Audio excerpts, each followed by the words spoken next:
الحمد للہ وسلام علی عبادہ الذین اصطفیٰ خصوصاً علی سید الرسل و خاتم الانبیاء وعلی آلہ الاتقیاء و اصحاب الاسفیاء اما بعد فاعوذ باللہ من الشیطان الرجیم بسم اللہ الرحمن الرحیم وبشر الصابرین الذین اذا اصابتهم مصیبہ قالوا انا للہ و انا الیہ راجعون صدق اللہ مولانا العظیم.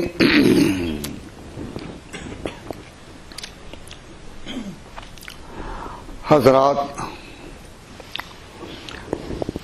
علماء کرام واجب الاحترام، بزرگان قوم، دانشوران اسلام، سامعین عزیز، آج غالباً 8 محرم ہے اور ہمارا اور ہم سب کے دل غم سے بھرے ہوئے ہیں. جس طرح خوشی کی مجلسیں ہوتی ہیں، نعتیں پڑھی جاتی ہیں، نظمیں پڑھی جاتی ہیں اور خوشی سے شرکت کرتے ہیں، آج ہم اس افسوسناک حادثے کا تذکرہ کرنے کے لیے بیٹھے ہیں جس کے پیچھے غم ہی غم، افسوس ہی افسوس ہے. تو اس المناک حادثے میں ہمارے دل جو ہیں وہ شہدائے کربلا اور حضرت سیدنا حسین کی طرف ہیں. حالات کچھ بھی ہوئے لیکن ہمیں یہ بات یاد رکھنی چاہیے کہ اہل سنت والجماعت کی عقائد کی کتابوں میں بالکل وضاحت سے لکھا ہے کہ جس طرح صحابہ کرام رضوان اللہ اجمعین کی عقیدت ہمارے دین کی اساس اور بنیاد ہے، اہل بیت کی محبت بھی ہمارے دین کی بنیاد ہے اور ہمارے عقائد میں شامل ہے. نبی پاک صلی اللہ علیہ وسلم کا جہاں بالکل قریب کا بلڈ ریلیشن حضور کے نواسے کے ساتھ کیا ہوا، اس میں بلا تردد اور بلا شک ہمارے دل جو ہیں وہ حضرت حسین اور شہداء کربلا کی ہمدردی میں بالکل ڈوبے ہوئے ہیں. اس لیے آج ہم نے باقاعدہ آداب کے ساتھ جلسہ نہیں کیا. کوئی خوشی کا موقع ہوتا تو پھر اس کے مطابق کرتے. اس لیے میں معذرت عرض کرتا ہوں اور آغاز اس افسوس سے کر رہا ہوں کہ ہمارے دوستوں کو، بھائیوں کو ماشاءاللہ دنیا کے معاملات میں تو آپ کا احساس جاگتا ہے، اپنے وطنوں سے دور یہاں جن مراحل کو طے کر کے آپ آئے ہیں اس میں بڑی سوچ بچار آپ کر کے آئے اور بڑے ہیلوں کے ساتھ، بڑی تدبیروں کے ساتھ آپ نے مغرب کی زمین کو سر نوازا. تو جن لوگوں کو یہاں آنا آتا ہو ان کی عقل اور سمجھ کے بارے میں تو تردد نہیں ہو سکتا. رائے سے اختلاف ہو سکتا ہے لیکن سمجھ کے بارے میں تردد نہیں ہو سکتا. لیکن میں حیران ہوں کہ اتنی سمجھ والے لوگ بھی اس واقعہ کے بارے میں، حادثہ کربلا کے بارے میں کبھی غور نہیں کرتے. اس کا مجھے تجربہ یہ ہوا کہ جہاں بھی بیٹھتے ہیں اور ہم اپنے بھائیوں کو ٹٹولیں کہ وہ کیا کہتے ہیں، کیا سوچتے ہیں محرم کے بارے میں اور واقعہ کربلا کے بارے میں ان کی کیا رائے ہے، تو کوئی ایسا جواب ہمیں نہیں ملتا جس سے پتہ چلے کہ ہمارے بھائی سوچتے ہیں. آپ حضرات کی دینداری میں شک نہیں، آپ کے عقیدے میں کوئی شک نہیں. اللہ تعالیٰ کا فضل و کرم کہ اس نے آپ کو، ہمیں اہل سنت والجماعت میں رکھا ہے اور ہم اپنا عقیدہ اہل سنت والجماعت کا عقیدہ رکھتے ہیں. لیکن اس کے باوجود میرا احساس بہت زخمی ہے کہ ہمارے بھائی سوچتے ہی نہیں.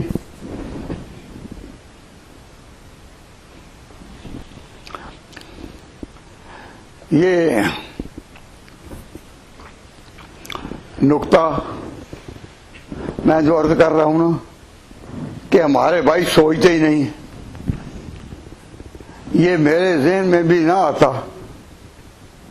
لیکن مجھے پاکستان میں ایک شیعہ عالم جو کبھی بعد میرے پاس آتے بھی اور ملتے ہیں، میرے پاس تو ہر مسلک کے لوگ آتے ہیں، لیکن مجھے یہ نقطہ اس نے بتایا.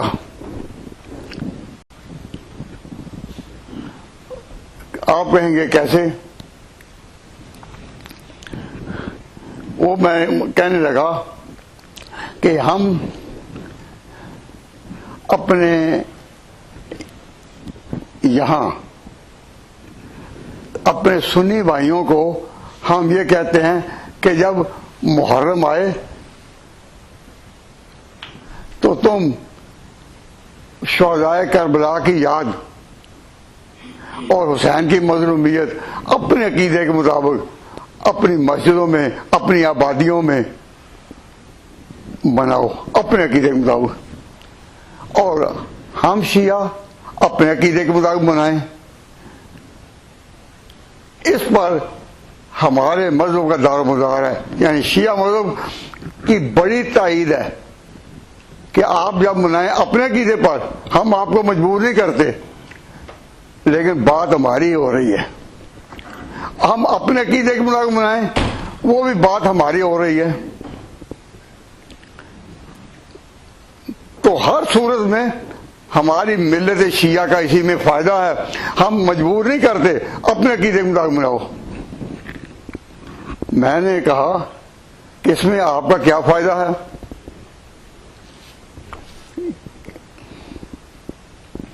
اس نے کہا کہ تم اپنے جو بھی عقیدے رکھو، لیکن پورے پاکستان میں، کیونکہ یہ بات پاکستان کی ہو رہی تھی، پورے پاکستان میں یہی ایک ہوا چل رہی ہے کہ جی یزید کے مقابلے میں نکلا تو پھر علی کا بیٹا ہی نا. ادھر حسین اور ادھر ایک ظالم حکومت، تو نکلا تو پھر حسین کا، علی کا بیٹا ہی نا.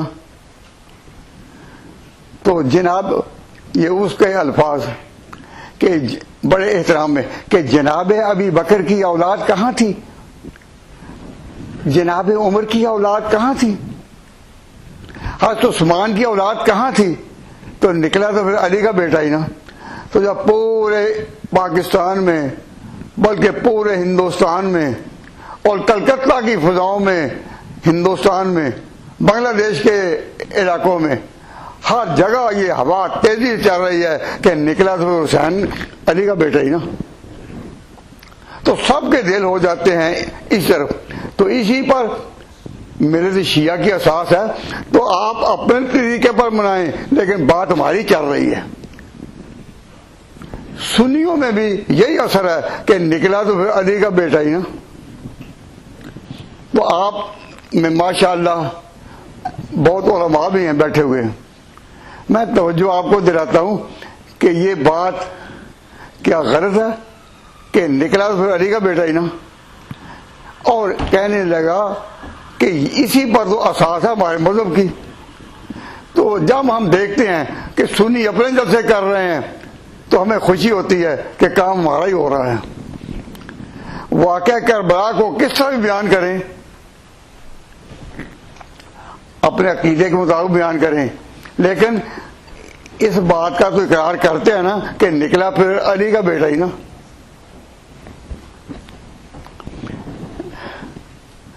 اس نے مجھے حیران کر دیا. میرے دل نے کہا کہ بات تو ٹھیک کہہ رہا ہے. آپ پاکستان کے, انڈیا کے, بنگلہ دیش کے رہنے والے ہیں تو آپ ایمانداری سے کہیں, خاص طور پر علماء سوچیں کہ کیا فضا یہی ہے نہیں. ریگے عراق منتظر کشتے حجاز تشنا کام, یا خون حسین باز کوفہ و شام خیشرا, کہ ظلم کا نام رکھا ہوا ہے ایک طرف, اور ایک طرف ہے کہ حسین کا نام. تو اب یہ مارکا ایسا ہے کہ دنیا میں کوئی بھی انکار نہیں کر سکتا کہ پھر نکلا تو علی کا بیٹا ہی نا. تو اس نے کہا کہ ہمارے مذہب کی ہم اقلیت میں ہیں, لیکن ہماری اپنی آواز جو ہے نا اس بات میں یہ ہے کہ 200-300 سال سے یہی آواز ہے, اور ہر کوئی کہے گا کہ نکلا تو پھر علی کا بیٹا ہی نا. تو میں آپ سے پوچھتا ہوں کہ اس نے بات غلط کہی ہے صحیح کہی؟ اب آپ نے بھی گردن جھکا لی کہ ہمیں بات کرتے ہوئے کوئی شرمندگی ہو رہی ہے کہ کیا کہیں, لیکن بات تو اس نے صحیح کہی نا. اگر ہمارے بھائی کبھی یہ سوچنے کی کوشش کریں کہ حضرت حسین مدینہ منورہ سے نکلے کیسے, کس لیے آئے, تو علماء نے پڑھا ہوگا, وہ تو جانتے ہوں گے, لیکن ہمارے عام نوجوانوں میں کوئی بھی نہیں بتا سکا کہ حسین کیوں نکلے. بعض نادانوں نے جواب دیا کہ جی وہ ظلم کے مقابلے میں نکلے. تو آپ بتائیں سوچ کہ جب حضرت حسین مدینہ سے نکلے ہیں, اس وقت جب وہ نکلے ہیں اس وقت حکومت کا مرکز کدھر تھا؟ بھئی حکومت جو تھی یزید کی, اس کا کیپٹل یعنی حکومت کا مرکز جس کو کہتے ہیں نا کیپٹل ملک کا, وہ کہاں تھا؟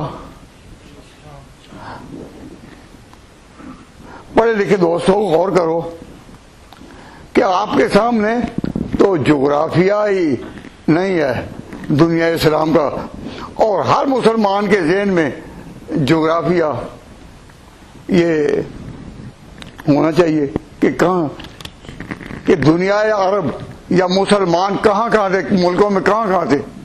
کبھی آپ نے سوچا؟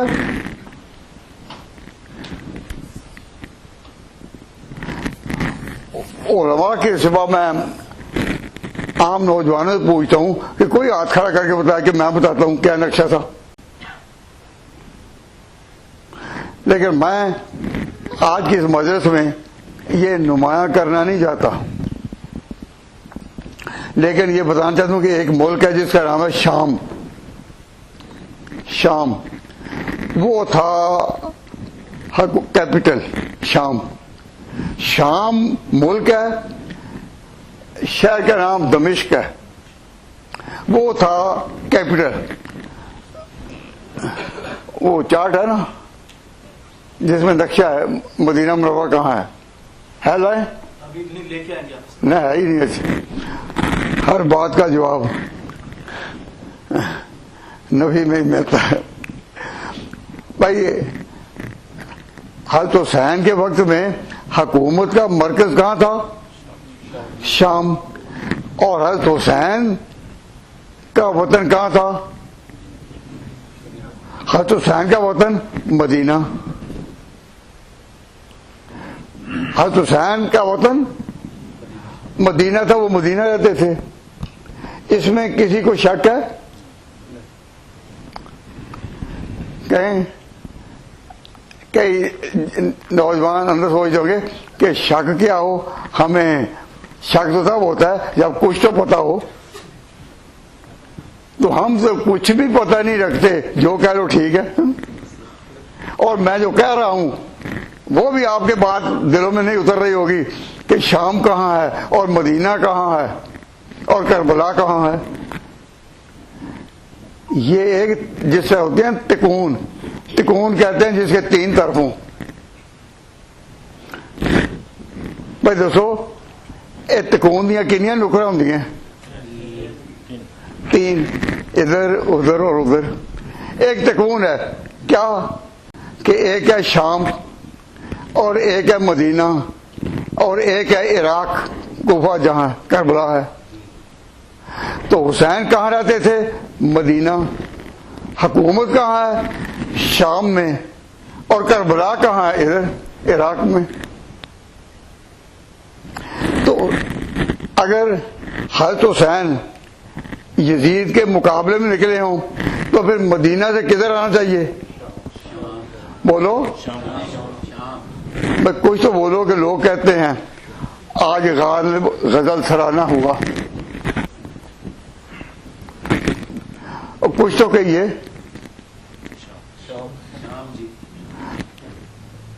عقل انسانی تقاضا کرتی ہے کہ اگر حسین نکلتے یزید کے مقابلہ میں تو رخ ان کا کدھر ہونا چاہیے تھا؟ جہاں ان کا سینٹر ہے. وہ ادھر نہیں آئے، ادھر کیوں گئے؟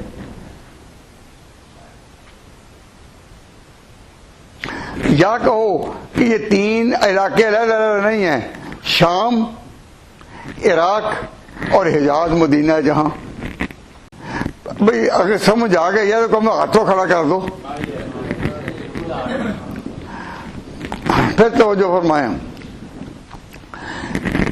پھر کہ حجاز ایک علیحدہ جگہ ہے، شام ایک علیحدہ ملک ہے، اور آج عراق جہاں کربلا ہے وہ بھی علیحدہ ملک ہے. تو عراق کا سینٹر کیا ہے؟ بغداد. اور شام کا سینٹر کیا ہے؟ دمشق. اور جو مدینہ شریف ہے آج کل اس حکومت کا سینٹر ہے ریاض. لیکن مدینہ منورہ اور مکہ 2 مقامات مقدسہ وہی ہیں. تو پھر میں آپ کو اس طرح توجہ دینا چاہتا ہوں کہ جو لوگ یہ کہتے ہیں کہ حضرت حسین یزید کے مقابلہ میں نکلے، ان کی عقل کیا کہتی ہے کہ عقل انسانی یہاں تک پرواز نہیں کر سکتی. آپ کی عقل کیا کہتی ہے؟ دوسری بات یہ کہ دوسرے واقعہ کربلا کیا ہے؟ واقعہ کربلا کیا ہے؟ ایک ظلم کا کھلا نشان ہے. ظلم کا کھلا نشان ہے. تو اس ظلم کا ذمہ دار کون ہے؟ جو کچھ پروپیگنڈا ہے نا. اتنی بات ہے کہ کربلا کا تصور آتا ہی ہمارے دماغ کھولتے ہیں کہ ظلم، تو ظلم کا نشان کیا ہے؟ حکومت. تو آپ بتائیے، جو میں ایک اور سوال کرتا ہوں کہ جس وقت حضرت معاویہ رضی اللہ تعالیٰ عنہ کی وفات ہو گئی جن سے حضرت حسین آخر دم تک خوش رہے، حضرت معاویہ سے آخر دم تک خوش رہے، اور انہی کی وجہ سے حضرت حسین عراق چھوڑ کر مدینہ آ کر آباد ہوئے تھے۔ ورنہ حضرت حسین کے والد جو تھے، کیا نام تھا ان کا؟ حضرت حسین کے والد حضرت علی مرزا۔ حضرت علی مرزا تو حجاز سے نقل مکانی کر کے عراق آباد ہو گئے تھے، ان کا وطن جو تھا وہ عراق تھا۔ کن کا؟ حضرت علی کا۔ وہ چھوڑ آئے تھے وہاں، اور اس میں بھی حکمت تھی، چھوڑ آئے تھے۔ تو حضرت علی کے بعد ان کے بیٹے حسن اور حسین دونوں وہیں سے عراق میں رہتے۔ تو جب حضرت معاویہ سے مصالحت ہو گئی تو وہ پھر آ گئے مدینہ میں، کیونکہ پرانا ان کا وطن یہی تھا، پرانا وطن یہی تھا، فاطمہ کا وطن یہی تھا، حضور کا وطن یہی تھا، تو آ گئے حسن حسین بھی وہیں۔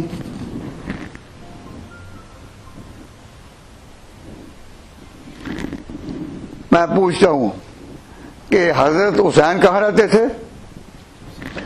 جب یزید کی حکومت قائم ہوئی تو حضرت حسین کہاں رہتے تھے؟ بولو، مدینہ منورہ میں۔ اس وقت کوئی شک نہیں نا۔ تو مدینہ منورہ میں حکومت کا جو نمائندہ تھا، جس کے ہاتھ میں حکومت تھی وہاں کی، گورنر صوبہ حجاز کا، وہ بھی کہاں تھا؟ مدینہ میں۔ جو مدینہ میں ان کا نمائندہ تھا حکومت کا، اس نے حکومت کے کہنے پر بڑے لوگوں کے بیٹوں کو بلایا اپنے ہاں مدینہ منورہ میں رہنے والوں کو، جن میں مختلف حضرت عبداللہ بن عمر کو بھی، عبداللہ بن زبیر کو بھی، حضرت حسین بن علی کو بھی بلایا اور کہا کہ حضرات، حضرت معاویہ کا انتقال ہو چکا ہے، اور اب ان کا بیٹا یزید وہ ولی عہد بنایا گیا تھا، اب وہ اس وقت حاکم ہے، تو میں آپ کو بحیثیت گورنر کے یا والی مدینہ کے آپ سے یہ التماس کرتا ہوں، آپ پلیز ٹیک اوتھ آف ایلیجینس، آپ نئی حکومت کو ریکگنائز کریں، ایکنالج کریں، تسلیم کریں۔ مجھے والی مدینہ ہونے کی حیثیت سے آپ سے التماس کرنا ہے کہ حالات تبدیل ہوتے رہتے ہیں، اب حکومت بدل گئی ہے، حکومت بدل گئی ہے، آپ نئی حکومت کو تسلیم کریں تاکہ نظام چلے۔ تو اس وقت جب اس کی ٹیبل پر حضرت حسین بیٹھے تھے، اس وقت ان کو پکڑ کر مارنا یا شہید کرنا وہ آسان تھا، یا جو کربلا میں مار کا ہوا آسان کیا تھا؟ اس وقت حکومت قائم تھی والی مدینہ کی، اور یہ پانچوں بڑے بڑے خاندانوں کے نمائندے بیٹے وہاں موجود تھے۔ عبداللہ بن زبیر بھی بیٹھے تھے، حضرت حسین بھی بیٹھے تھے، عبداللہ بن ابو سال بیٹھے تھے، اور بالکل ایک ہی کمرے میں ایک ہی جگہ۔ تو ان سب کو پکڑ کر ختم کر دینا یہ آسان تھا یا مار کا کربلا؟ کیا کہتی عقل؟ وہی تھا نا آسان، لیکن حکومت نے پکڑا نہیں۔ کیوں؟ پیچھے سے آرڈر یہ نہیں تھا کہ حسین کو مارو۔ ملک چلتے ہیں، حالات بدلتے ہیں، حکمران انتقال بھی کرتے ہیں اور نئے حکمران بھی بنتے ہیں۔ تو ان حالات میں بالکل عام حالات تھے. کوئی ایٹماسفیئر اور فضا جو تھا، فضا وہ کوئی جھگڑے کی نہیں تھی. ایسا کوئی مارکا نہیں لگا تھا جس طرح ابھی پچھلے دنوں اسلام آباد میں مارکا لگا ہوا تھا کہ باقاعدہ حکومت بھی قائم ہے اور مقابلے میں نکلے ہوئے بھی اپنی اپنی طرف سے آوازیں لگا رہے ہیں. ایسی فضا قطع نہیں تھی. ابھی اسلام آباد میں جو فضا تھی وہ سمجھ سے بالا ہے، لیکن جو وہاں فضا تھی وہ سمجھ کے اندر آ رہی ہے کہ بالکل کام atmosphere. There was no point of dispute at that time. تو اس وقت اگر حکومت کا منشا ہوتا حسین کو شہید کرنا، یہاں کرنا آسان تھا.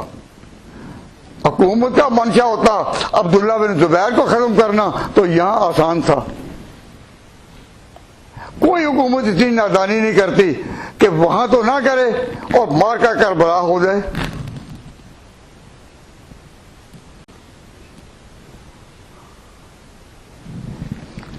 جب یہ نہیں تو حضرت حسین نے کیا جواب دیا؟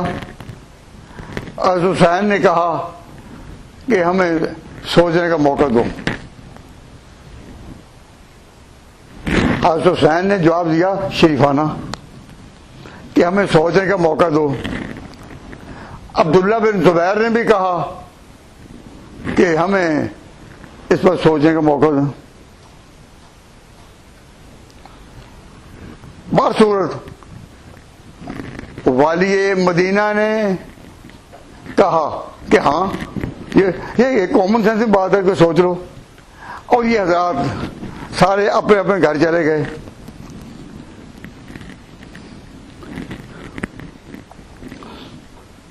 تو حضرت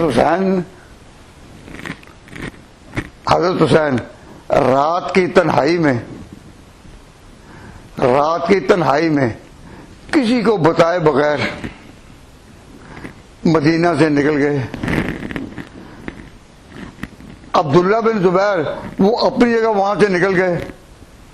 میں اس بار تاریخی جگہ سے بحث نہیں کر رہا اس وقت، لیکن حضرت حسین نکل گئے اور انہوں نے کہا تھا ہمیں سوچنے کا موقع دیں.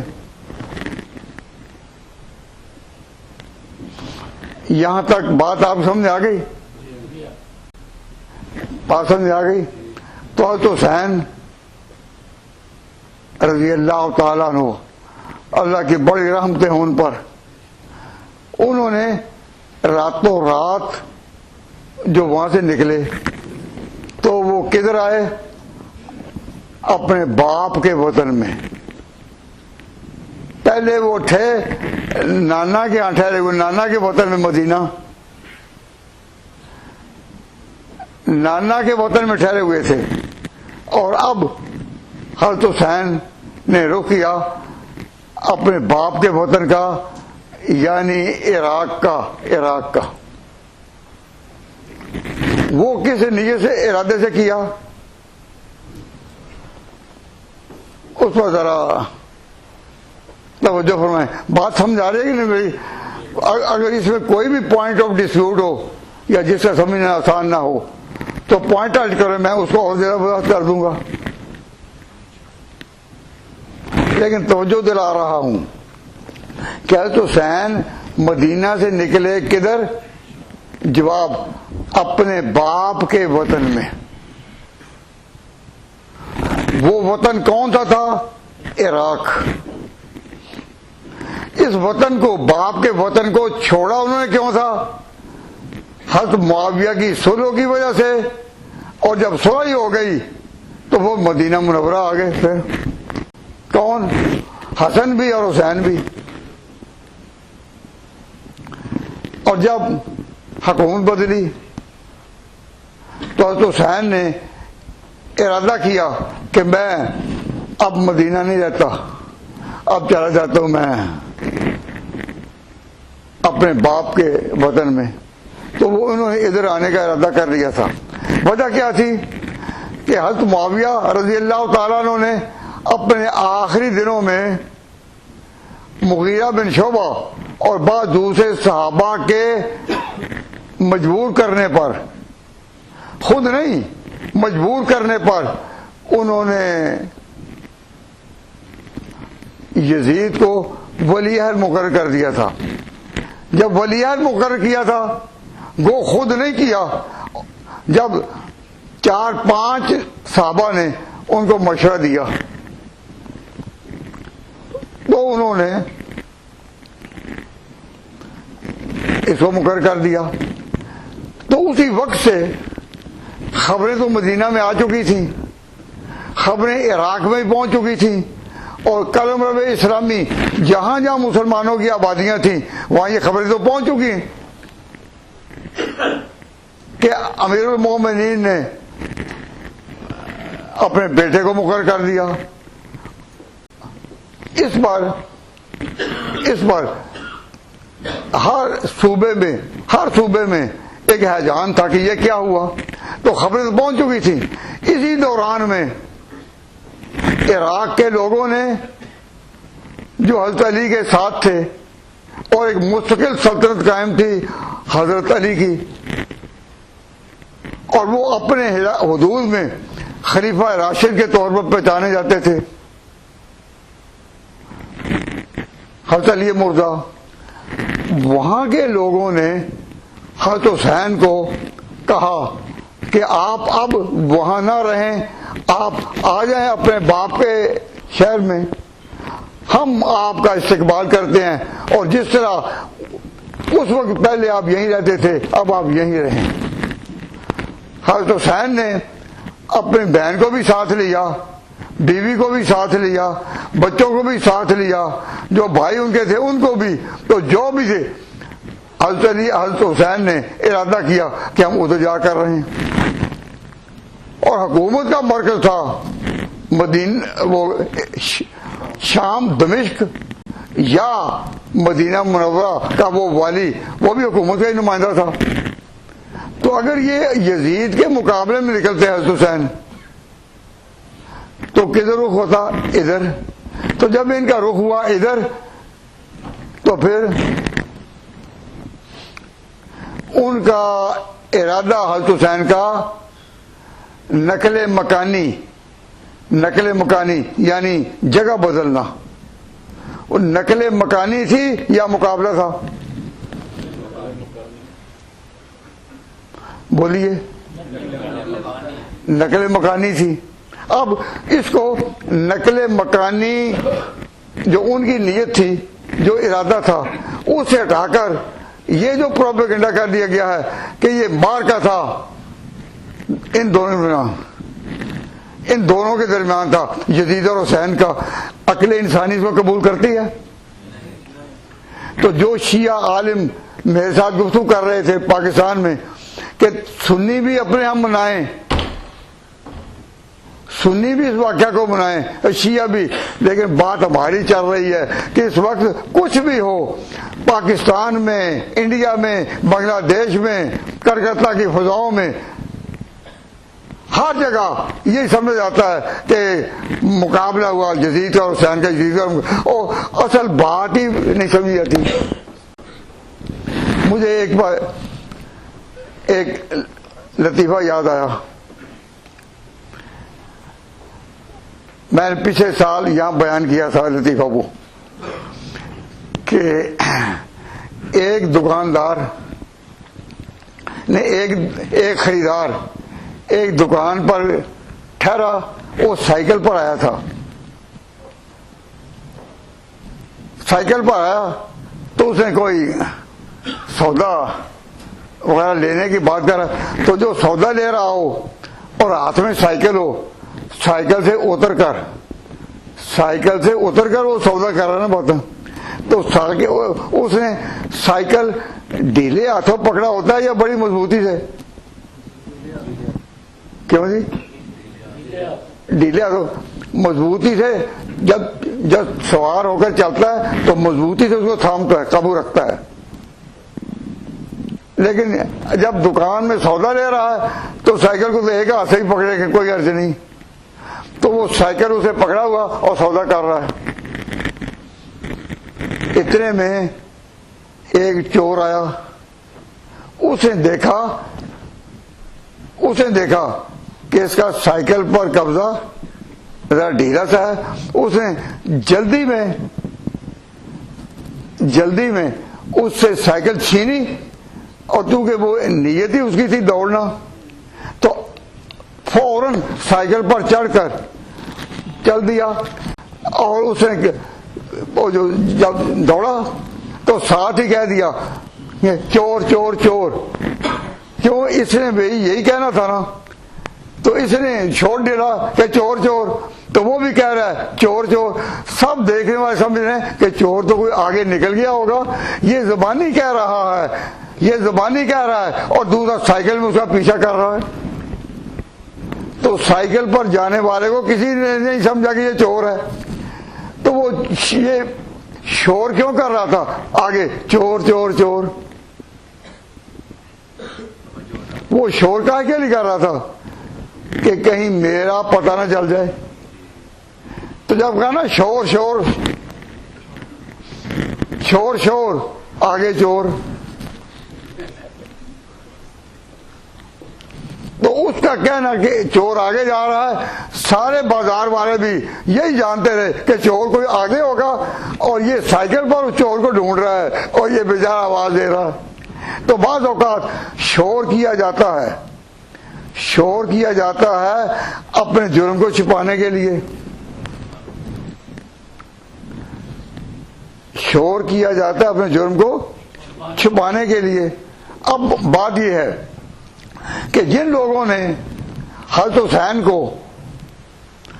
حسین کو بلایا کہ آ جائیں عراق میں، تو عراق پر اس وقت قبضہ کس کا تھا؟ بھئی عراق پر حکومت جو تھی کس کی تھی؟ یزید کی. کیوں؟ حضرت معاویہ کے ساتھ جو صلح ہوئی حسن حسین کی، اور دونوں بھائی آ گئے مدینہ منورہ میں، تو پھر اس وقت عراق پر قبضہ اسی حکومت کا تھا نا، جو پورے ملک کی حکومت یزید کی. تو ان لوگوں نے جب حضرت حسین کو بلایا کہ آپ یہیں آ جائیں، ہم پھر اسی طرح رہیں گے جو پہلے تھے، اور آپس میں مشورہ کر رہے ہیں کہ جو کیا کرنا ہے کیا نہیں. جب اس طرح سے ان کو بلایا، حضرت حسین آ رہے تھے، ابھی حضرت حسین پہنچے نہیں تھے عراق میں، ابھی وہ پہنچے نہیں تھے اپنے باپ کی آبادی میں، کہ رستے میں ہی ان کو اطلاع ملی کہ یہ عراق والے اور یہ خط لکھنے والے جو ہیں، انہوں نے تو یزید کی بیعت کر لی ہے، یزید کو حاکم مان لیا ہے. تو حسین نے کہا مجھے تو بلایا تھا انہوں نے یہاں، کہ ہم یہاں فیصلہ کریں گے، مشورہ کریں گے، سوچیں کیا کرنا ہے. تو یہ کیا ہوا؟ تو حسین جو تھے وہ کہنے لگے نام لے کر جو رستے میں تھے عراق کے لوگ، کہ یہ تمہارا خط نہیں، یہ فلاں کا خط نہیں، یہ اتنا ان کے پاس دستہ تھا. تو اس نے حضرت حسین نے کہا یہ تمہارے خط نہیں، اور تم نے مجھے بلایا، میں مدینہ منورہ رہ رہا تھا، تمہارے کہنے پر میں یہاں آیا ہوں، لیکن تم نے اپنی وفائیں بدل لی. انہوں نے کہا دن ہمارے حسین کے ساتھ ہیں، لیکن ہماری طاقت جو ہے وہ حکومت کے یزید کے ساتھ انہوں نے مان لیا ہے. اب تو حضرت حسین پر صحیح معنی میں اصل ان پر ظلم کرنے والے اور ان پر یہ دہشت کی فضا لانے والے سب کون ہیں؟ بولیے، وہی ہے نا. کیوں؟ حضرت حسین نے ان کو ذمہ دار بنایا ہے، ان کو ذمہ دار بنایا. اب انہوں نے پھر جب سال آئے تو کوئی کہہ رہے ہیں کہ سارا اختلاف کا ملبہ گرائیں حکومت پر. تو انہوں نے کہا حسین مارا گیا یزید کی حکمرانی میں، تو حسین ظالم مظلوم اور یزید ظالم. اس فضا کو انہوں نے گرم کیا، اور سارے سنی اور شیعہ اسی پر لگے ہوئے ہیں. تو جس طرح وہ سائیکل چور اس کا جو تھا نا چوری کرنے والا، وہ اپنے عیب کو چھپانے کے لیے کہہ رہا تھا چور چور چور چور چور چور، کہ آگے کہیں چور جا رہا ہے، اسی کا شور تھا. کہ چور آگے ہے، تو وہ اپنے جرم کو چھپانے کے لیے تو ان لوگوں نے جو عراق کے تھے حضرت حسین کو دھوکے سے انہوں نے بلایا اور اپنی وفائیں جو تھیں وہ جوان بدل ڈالیں. انہوں نے اپنے عیب کو چھپانے کے لیے رخ کر دیا ہے عوام کا عذر. اب وہ یہی کہتے ہیں کہ یہ واقعہ کربلا کیا تھا، یہ ایک ظلم اور اسلام کا مقابلہ تھا، اور نعرے لگنے شروع ہوئے. قتل حسین اصل میں مرگ یزید ہے، کہ حضرت حسین جو شہید ہوئے تو یزید مرا.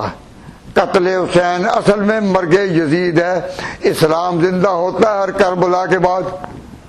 اور ہم نے بچپن میں، مجھے یاد ہے کہ ہم پرائمری میں پڑھتے تھے تو محلے میں ایک پمفلٹ بکا کرتا تھا جس کا نام تھا جنگ نامہ کربلا. تو جب کبھی آتا ہے جنگ نامہ کربلا تو وہ جنگ کربلا میں جنگ ہوئی، کربلا میں جنگ، ادھر کون ہے حسین، ادھر کون ہے یزید، جنگ نامہ کربلا. اور آگے آگے یہ آوازیں لگ رہی ہیں اس طرح، قتل حسین مرگ اصل میں مرگ یزید ہے، اسلام زندہ ہوتا ہے کربلا کے بعد. آپ بھی اپنے ماحول میں اس کو مار کہنی کا کہتے ہیں نا. انہوں نے پھر ایک اور حکمت چلائی کہ اگر کوئی کہے کہ اس کا ملبہ یزید پر نہ گرائیں تو ہماری باری آ جائے گی. انہوں نے ایک پروپیگنڈا کیا ہو.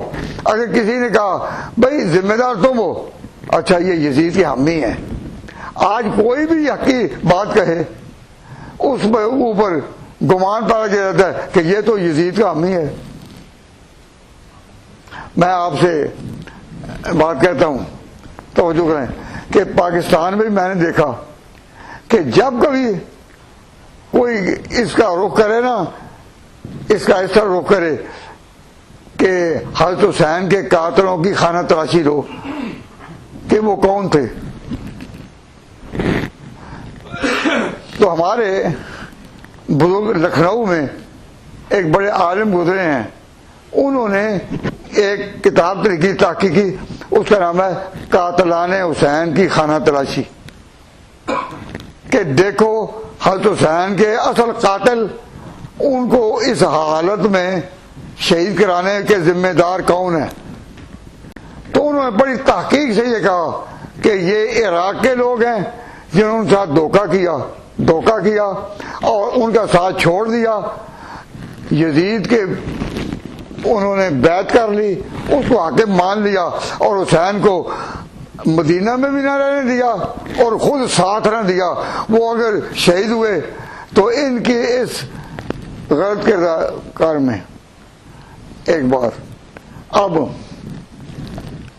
میں آپ کو توجہ دلا رہا ہوں، آپ اللہ کے گھر میں بیٹھے ہیں، غیر جانبدارانہ طور پر کہیں کہ اگر حکومت نے پہل کرنی ہوتی ظلم میں تو مدینہ منورہ میں ان کو پکڑ نہیں سکتے تھے،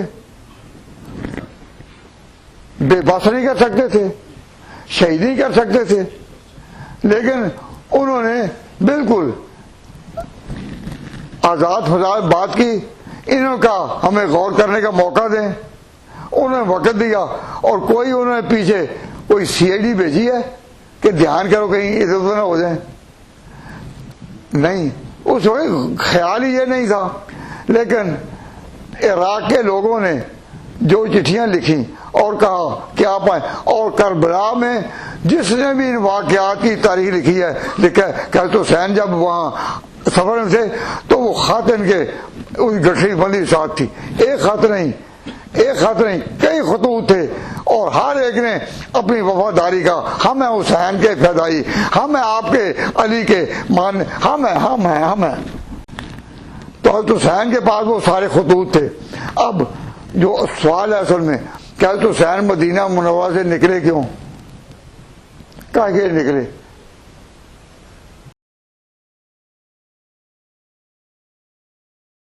اس کا جواب ہے نقل مکانی کے لیے. وہ نقل مکانی کرتے تھے کہاں کہ آپ مدینہ منورہ کی بجائے یہاں رہیں. اب میں آپ سے عرض کرتا ہوں، جو اہل علم ہیں اہل علم وہ اس پر ذرا زیادہ باریکی سے غور کریں کہ پھر سوچیں. سوال میرا کہ بالکل اگر کوئی سو رہا ہے تو اس کو جگا دو، اس کو جگا دو کہ یہ جاگنے کا وقت ہے. آپ حضرت حسین کے بارے میں اپنی عقیدت، حسین کے بارے میں اپنی عقیدت کا اظہار کر رہے ہیں، تو ذرا سوچو کہ آپ کے ساتھ یہ کیا کھیل کھیلا گیا کہ اصل مجرموں کو چھپانے کے لیے ایک فضا لگ گئی کہ مقابلہ تھا ان دونوں کا.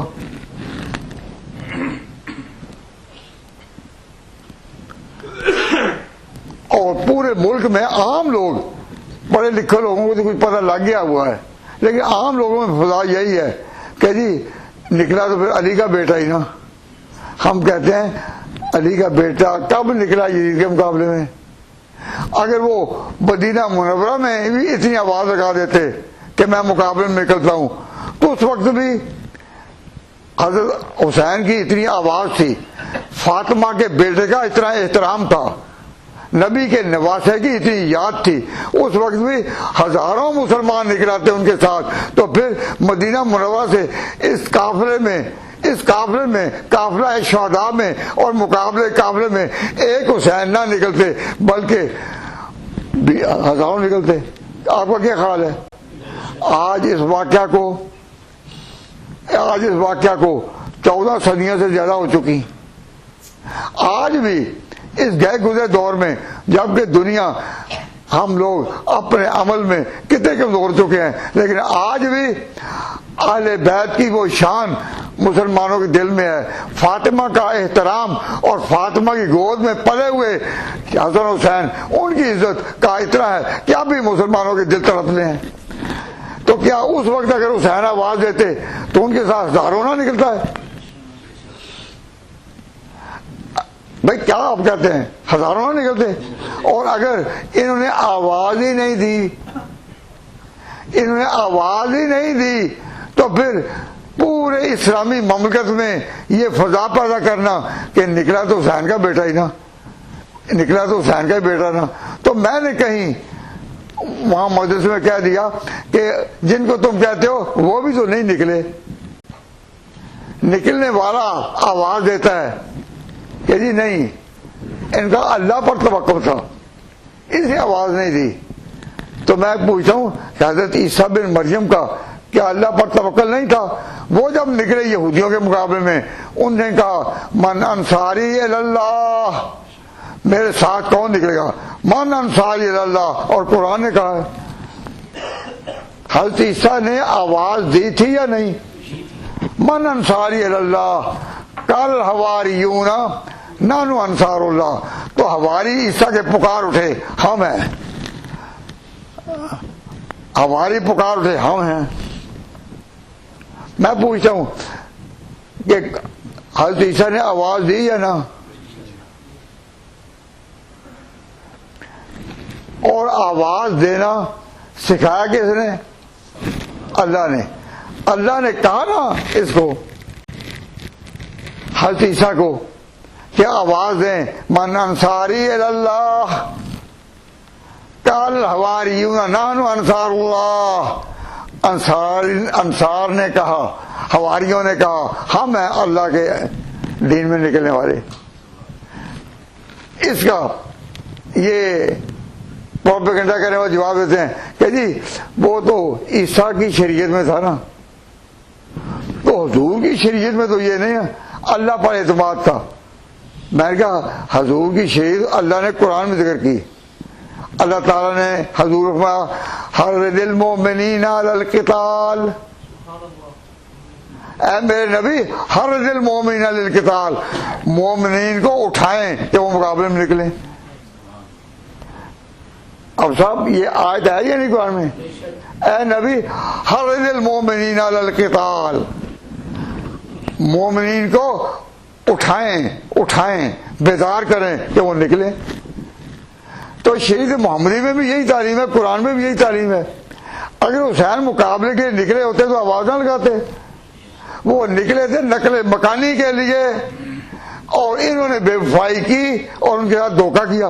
آج اگر کوئی اس دھوکے کو بیان کرے تو نادان کہتے ہیں. جی یہ یزید پر ملبہ نہیں گراتے, یزید پر ملبہ نہیں گراتے, یعنی کوئی یہ نہیں کہتے کہ چور آگے نکل گیا کوئی, یہ اس سائیکل پر جانے والے کی حمایت کرتے ہیں. ہم یہ کہتے ہیں اللہ کے بندو خود خیال کرو. میں آپ کی توجہ دلاتا ہوں کہ جب حضرت حسن نے اور حسین نے اپنی عراق کی حکومت حضرت حسن اور حسین نے سپرد کر دی تھی امیر معاویہ کے, کی تھی یا نہیں؟ اس وقت حضرت معاویہ کی اپنی کیا پوزیشن تھی؟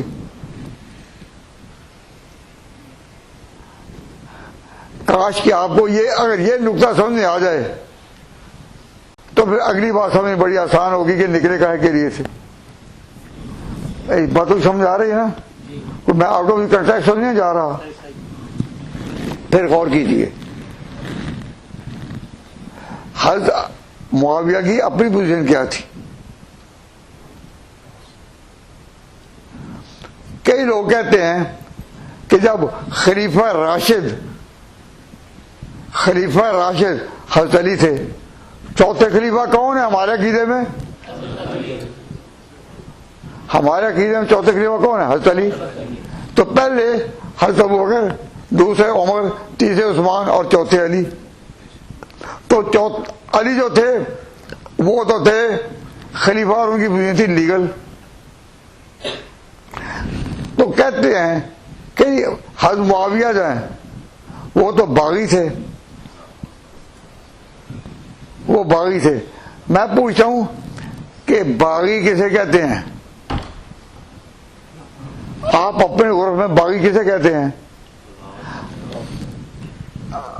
باغی اسے کہتے ہیں کہ جس کا پہلے سے قبضہ نہ ہو, پہلے سے قبضہ نہ ہو اور پھر وہ قبضہ کر پائے, اس کو تو باغی کہا جا سکتا ہے. لیکن جس کا پہلے قبضہ لیگل ہو,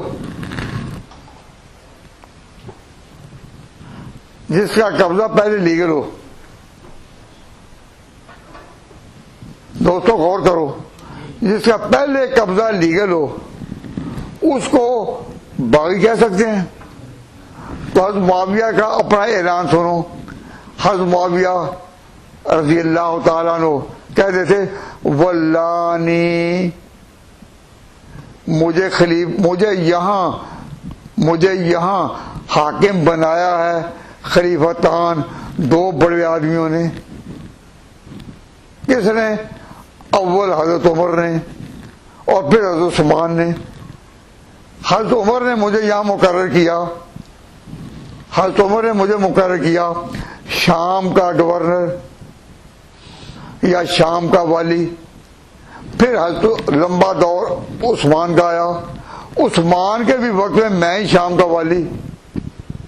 حضرت معاویہ تقریباً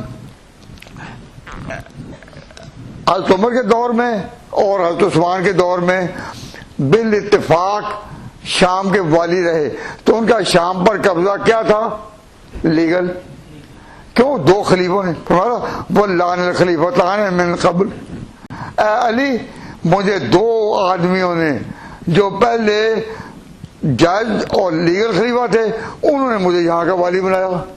وانا باقی علی حالی, میں اسی پر قائم ہوں, میں خلافت کا مدعی نہیں. میں یہ نہیں کہتا میں خلیفہ ہوں. میری حالت کیا ہے کہ میں انہی کا نمائندہ ہوں. حضرت عثمان شہید کر دیے گئے ظلمن. اب اگر میں حکومت چھوڑ دوں تو میں نے عثمان کے ساتھ وفاداری تو نہیں کی. جب تک عثمان کے قاتل پکڑے نہیں جاتے میری وفا جو ہے عثمان سے, میں عثمان کا مقرر کرتا, میں عمر کا مقرر کرتا. میری وفا تقاضا کرتی ہے کہ میں ان دشمنوں سے جنہوں نے حضرت عثمان کو شہید کیا ان کے قاتلوں کو مانگوں کہ ان کے قاتل کہاں ہیں. تو معاویہ نے اپنے بارے میں یہ کہیں نہیں کہا کہ میں خلیفہ ہوں. حضرت علی تو صحیح کہتے تھے کہ میں خلیفہ ہوں اور وہ خلافت تھی. ان کو چنا گیا تھا لیکن انہوں نے حضرت معاویہ نے ان کی جو خلافت نہیں مانی تو کہا آپ قاتلان عثمان کو پکڑیں، میں آپ کو خلیفہ مانوں گا، میں آپ بیعت کروں گا، لیکن جب تک آپ نہ پکڑیں میں اپنی پرانی پوزیشن پر قائم ہوں. اور عمر اور عثمان کی وفاداری تقاضا کرتی ہے کہ میں عثمان کے قاتلوں کو پکڑے جانے کے بغیر میں بیعت نہ کروں. اور وجہ اس کی یہ، حضرت عثمان جب شہید ہوئے تھے، حضرت عثمان کہاں شہید ہوئے تھے؟ اپنے گھر میں. حضرت عثمان اپنے گھر میں شہید ہوئے. اس وقت حضرت عثمان کے پاس اس وار کو، قاتلوں کے وار کو روکنے والی کون تھی؟ حضرت عثمان کی بیوی اور معاویہ کی بہن تھی. وہ حضرت عثمان کی بیوی تھی اور میری معاویہ کی بہن تھی. اس نے اپنے ہاتھ کی اور اس کی انگلیاں بھی کٹی. وہ بہن جب حضرت عثمان کے خون آلود قمیض کو لے کر اور کٹی انگلیوں کے ساتھ اپنے بھائی کے پاس دمشق پہنچتی ہے اور وہ سمجھتا ہے کہ میں تو اس علاقے کا والی ہوں یا گورنر ہوں اور اتنی سلطنت میرے پاس ہے، انہوں نے بھی کہا میں نئی حکومت کو نہیں مانوں گا جب تک کہ ان قاتلوں کو نہ پکڑے. حضرت علی نے ان کو کہا کہ قاتل اتنی قوت حاصل کر چکے ہیں کہ میرے قابو میں نہیں، تو میں ان کو چاہتا ہوں حکمت سے قابو کروں. تو انہوں نے کہا پھر مجھے اجازت دیں میں ان کو قابو کرتا ہوں، مجھ کو اجازت دیں میں ان کو قابو کرتا ہوں، لیکن آپ کو خلیفہ تب مانوں گا کہ یا آپ ان کو خود قابو کریں یا ہمیں اجازت دیں کہ ہم ان کو قابو کریں. اگر وہ آپ کے قابو میں نہیں آتے ہم کرتے ہیں. اس میں حضرت علی بہت پریشان تھے. کیا ہو، میں جب حضرت علی کے بارے میں بتاتا ہوں کہ وہ خلیفہ راشد برحق تھے، لیکن اتنی بات ہے کہ قاتل ان کے قابو میں نہ تھے.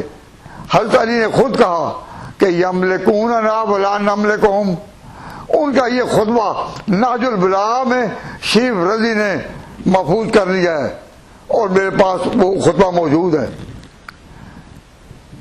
حضرت علی نے کہا یملکوننا، کہ یہ ان کو، حضرت علی کو وہ دھمکیاں دیتے تھے کہ اگر ہم عثمان کو جو حاکم تھا پوری سلطنت کا، اگر ہم ان کو قتل کر سکتے ہیں تو آپ کو بھی کر سکتے ہیں، وہی انجام آپ کا ہوگا. اگر آپ نے ہم پر ہاتھ ڈالا، اگر آپ نے ہاتھ نہ ڈالیں ہم آپ کے سپاہی ہیں. اب حضرت علی جو تھے اگر اس کو چھوڑتے ہیں تو ان کا انجام بھی عثمان والا ہوتا ہے، اگر مقابلہ کرتے ہیں تو مقابلے کی ہمت اتنی نہیں، ان کی طاقت زیادہ ہے. تو حضرت علی ایک تدبیر میں چل رہے تھے، ایک حکمت اختیار کر رہے تھے ابھی. لیکن حضرت معاویہ وہ تو اسی وقت جب انہوں نے بہن کو دیکھا تھا کہ وہ کس طرح یہاں مظلومانہ حالت میں آئی ہے تو وہ جوش میں تھے. اب عدالتوں میں کہتے ہیں کہ benefit of doubt go to the accused, benefit of doubt go to the accused. لا کا ایک مسئلہ ہے کہ شک کا فائدہ کس کو دیا جاتا ہے؟ جس میں الزام ہو. تو جو معاویہ کہتے ہیں وہ باغی، وہ غلط کہتے ہیں. کیوں؟ ان کا قبضہ تھا شام پر لیگل. کیوں؟ دو بڑے خلیفوں نے ان کو بنایا تھا اور سال سال وہ وہاں رہے تھے. اب ان کا قبضہ تھا لیگل، وہ اپنے اسی پر. ہاں اگر وہ خلافت کا دعویٰ کرتے تو پھر کہا جا سکتا ہے بغاوت ہے. جب انہوں نے دعویٰ ہی نہیں کیا تو ظاہری طور پر تو اس کو بغاوت کہہ لو، لیکن لیگل طور پر اس کو بغاوت نہیں کہتے. بغاوت کہتے ہیں کہ جب وہ قبضہ کرے جو پہلے قابض نہیں تھا.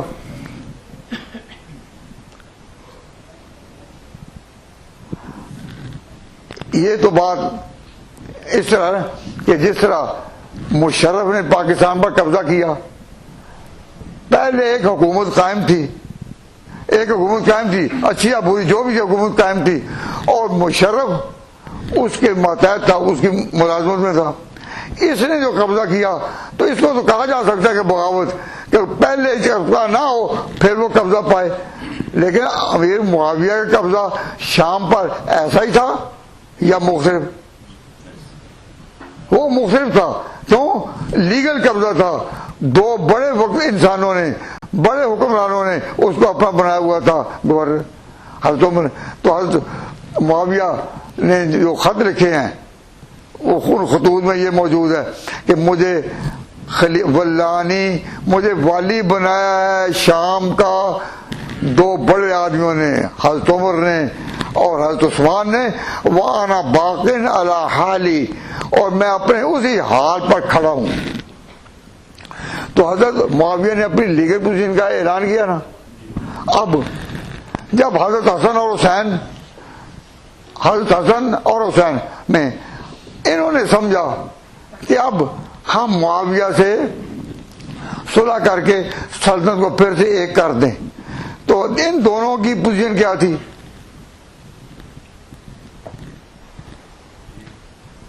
Legal position, what was the legal position of Hassan and Hussein at that time? حضرت علی جب شہید ہوئے، آخری وقت میں ان سے پوچھا گیا کہ آپ کے بعد والی کون ہو، ہم آپ کے بیٹے حسن کو بنائیں؟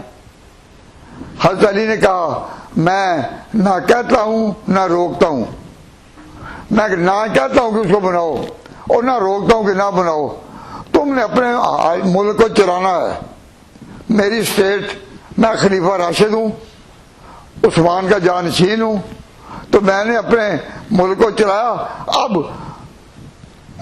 اب تم لوگوں نے چلانا ہے، جس کو تم چاہو بلا لو۔ حسن کو میں نہ اقرار کرتا ہوں نہ انکار کرتا ہوں۔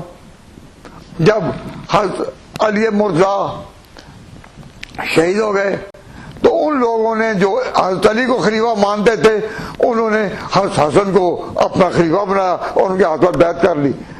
تو حضرت حسن کون تھے؟ یہ خلیفہ تھے باقاعدہ طور پر لیگل۔ حضرت علی خلیفہ راشد تھے ہمارے عقیدے میں، اور حضرت حسن ان کے جانشین جو ہوئے وہ بھی خلیفہ تھے۔ تو حضرت حسن کی پوزیشن کیا تھی؟ لیگل۔ اور ادھر معاویہ کی پوزیشن کیا تھی؟ وہ بھی لیگل۔ حضرت معاویہ کہتے تھے کہ میں عمر اور عثمان کا مقرر کرتا ہوں اور سال سے والی شام ہوں، اور وہ کہتے تھے علی خلیفہ راشد ہیں، ان کے بعد ہمارے ملک میں جو خطہ ہمارے پاس تھا انہوں نے حضرت حسن کو چنا ہے۔ تو حسن نے کہا کہ میں اب پھر سے مسلمانوں کو ایک کرنے کے لیے صلح کرنے کے تیار ہوں۔ تو صلح کہنے میں ہوئی؟ بولو، صلح پھر کہنے میں ہوئی؟ حضرت معاویہ میں اور حضرت حسن میں۔ جب ان دونوں میں صلح ہوئی تو اب اس وقت حضرت معاویہ نے اعلان کیا کہ اب میں پوری مسلم سلطنت، مسلم اسٹیٹ، دنیا میں جو مسلمانوں کی قلم رو ہے، جن پر مسلمان قلم چلتا ہے، اب میں اس کا والی ہوں۔ اب اس وقت امیر معاویہ نے اپنے آپ کو کہا کہ اب میں خلیفہ ہوں۔ تو خلیفہ میں جو پہلا عرصہ تھا وہ کتنا تھا امیر معاویہ کا گزرا؟ پہلا یاد رکھو گے؟ یاد رکھو گے؟ حضرت معاویہ کا پہلا قبضہ جو تھا اس جگہ پر رہا وہ تھا کمپلیٹ 20 ایئرس، یعنی 20 سال حضرت معاویہ کا پہلا قبضہ تھا اس جگہ پر۔ اور جب حضرت حسن نے ان کو سلطنت دے دی تو پھر وہ کیا بن گئے؟ ساری مسلم اسٹیٹ کے ہیڈ۔ تو ساری مسلم اسٹیٹ کے ہیڈ وہ کتنا عرصہ رہے؟ وہ بھی 20 سال۔ تو مسلمان حکمرانوں میں 40 سال کا اقتدار صرف معاویہ کو رہا ہے۔ پھر بتائیے کہ حضرت معاویہ کتنا عرصہ رہے ماتحتی کے طور پر؟ 20 سال۔ اور پھر کتنا عرصہ رہے وہ ساری سلطنت کے والی کے طور پر؟ 20 سال. تو 40 سال کا جو عرصہ ہے اس میں امیر معاویہ اتنے تدبر سے چلے اور اتنے انصاف سے چلے کہ کسی نے پھر انگلی بھی نہیں اٹھائی. حسن حسین نے اس دوران میں کبھی کوئی شکایت نہیں کی. تو میں آپ سے اب پوچھتا ہوں کہ امیر معاویہ پوری سلطنت اسلامی کے جو سربراہ ہوئے، ruler of all the Muslim states ہوئے، وہ کس طریقے پر ہوئے؟ یہ بڑا مشکل سوال ہے. حضرت علی نے حضرت معاویہ اب جب پوری مسلم اسٹیٹ کے ہیڈ ہوئے تو کس لائن سے ہوئے؟ جواب صلح نامہ کے ساتھ. عوامی انتخاب نہیں ہوا، یعنی پورے ملک میں یہ نہیں کہا گیا کہ اب ووٹنگ ہوگی. اس وقت یہ طریقہ نہیں تھا جو آج کل میجورٹی جس کو کہتے ہیں. تو یہ پوائنٹ ہی نہیں اٹھا کہ جس کا پہلا خلیفہ ابوبکر ان کو چنا تھا میجورٹی نے. اس طرح معاویہ میجورٹی کے ساتھ چنے نہیں گئے، یہ حاکم بنے بطریقے مصالحت یا عوامی الیکشن. ہاں جی مصالحت سے ہوئے نا. تو مصالحت جو ہے، مصالحت اس کا آخری فقرہ کیا تھا؟ وہ صلح نامہ جو ان کے درمیان لکھا گیا. اگر آپ کو کوئی شوق ہو پڑھنے کا تو آپ کتابیں پڑھیں. تو وہ صلح نامہ دے گا کہ حاضہ ما صالح علیہ السلام علی ابن ابی طالب، کہ یہ وہ صلح نامہ ہے جو علی کا بیٹا حسن کرتا ہے اور اس شرط پر معاویہ کے سپورٹ کرتا ہے اپنی اسٹیٹ عراق کی بھی. یہاں تو پہلے ان کا قبضہ ہے نا، معاویہ کے مقبوضات جو ہیں ان کے پاس تو پہلے ان کا قبضہ ہے. اور میں جو اپنی سلطنت ہے وہ بھی ان کے سپورٹ کرتا ہوں، لیکن شرط ہے میری. اس معاہدے میں شرط تھی کہ وہ حکومت قائم کریں گے کتاب و سنت کے مطابق. سنو نہیں، دھیان نہیں، جگا دو ایک دوسرے کو تاکہ سب سمجھیں. کہا کہ یہ حکومت کریں گے کتاب و سنت کے مطابق وسیرت الخلفاء الصالحین، اور جو پہلے خلیفہ گزرے ہیں صالحین ان کی سیرت کی پیروی میں. تو حضرت حسن نے یہ جو قید لگائی کہ جو پہلے خلیفہ ہیں ان کی پیروی کریں گے، تو معلوم ہوا کہ حسن کا اپنا عقیدہ بھی یہی تھا کہ ابو بکر حق، عمر حق، عثمان حق اور علی بھی حق. فرمایا کہ میں یہ سلطنت میں دیتا ہوں کس کو؟ معاویہ کو، کہ وہ فیصلے کریں گے کتاب و سنت کے مطابق. اور حضرت معاویہ نے اس پورے عرصہ میں جو حکومت کی انہوں نے بالکل انصاف کی حکومت کی، اور اس طرح انصاف کی کہ وہاں کی پبلک ان پر جان دیتی تھی. اور کوئی حکمران اتنا محبوب نہیں گزرا کہ جس پر وہ جان دیتے ہوں ان کے سوا. یہی وجہ ہے. خیر تو معاویہ کا جب آخری وقت آیا تو انہوں نے کہا اب کیا کریں، اب کس کو بنائیں؟ تو ان کو مشورہ دیا گیا کہ اگر آپ کے خاندان سے یہ سلطنت لوگ آپ پر جان دیتے ہیں تو جو آپ کا بیٹا ہے اس پر بھی وہی وفاداری کے پھول پر آئیں گے. اور کسی کو چنا تو پھر اندیشہ ہے کہ شاید لوگوں کی وفاداری ہے کہیں دم نہ توڑ لے. تو معاویہ نے کہا تھا بھئی بات تو آپ کی ٹھیک ہے، لیکن میں بیٹے کو کیسے مقرر کروں، بیٹے کو مقرر کیسے کروں؟ انہوں نے کہا یہ مجبوری ہے. اگر اور کسی کو مقرر کیا گیا تو اب حالات نئے ہیں، وہ دور صحابہ والا نہیں رہا.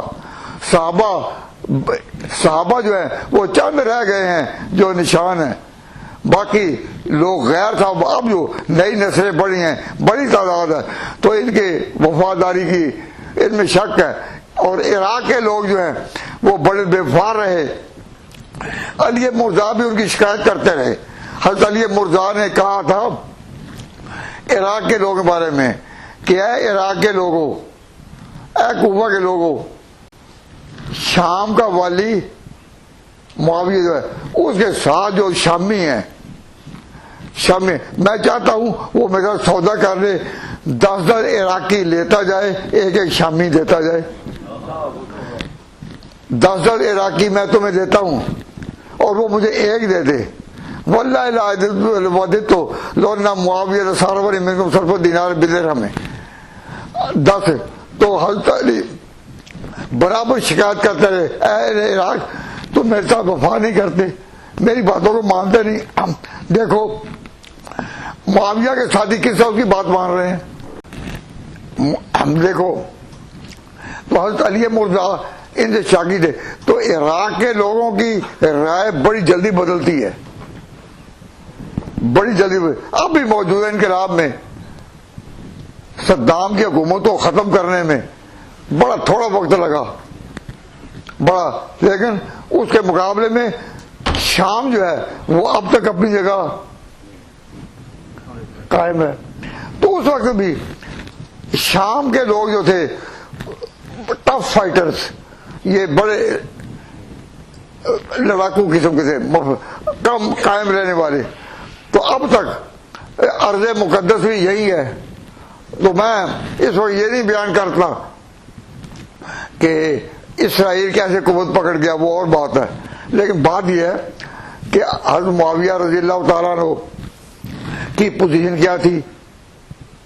حضرت معاویہ کی پوزیشن یہ تھی کہ انہوں نے صلح کے طور پر قبضہ لیا تھا سارے ملک کا، عوامی انتخاب نہیں ہوا تھا۔ اب جب پتہ چلا کہ معاویہ نے اپنے بیٹے کو مقرر کیا ہے، تو یہ تو سیرت خلفائے صالحین نہیں تھی، نہ ابو بکر نے اپنے بیٹے کو آگے کیا، نہ حضرت عمر نے اپنے بیٹے کو آگے کیا، نہ حضرت عثمان نے اپنے بیٹے کو، تو یہ تو ان کی سیرت کے خلاف تھا۔ تو حضرت معاویہ کا ایک ہی عمل تھا، اور معاویہ جانتے تھے کہ انہوں نے اس مجبورے میں کیا ہے کہ اب شام کے لوگوں کا مقابلہ شاید کوئی بھی عیسائی صدر نہ کر سکے، لیکن اور کسی سے سربراہ آ جائے تو عیسائی قوت باعث کی، جن کو بڑی مشکل سے دبایا تھا عمر نے اور عثمان نے، وہ پھر عہدہ کر رہے ہیں۔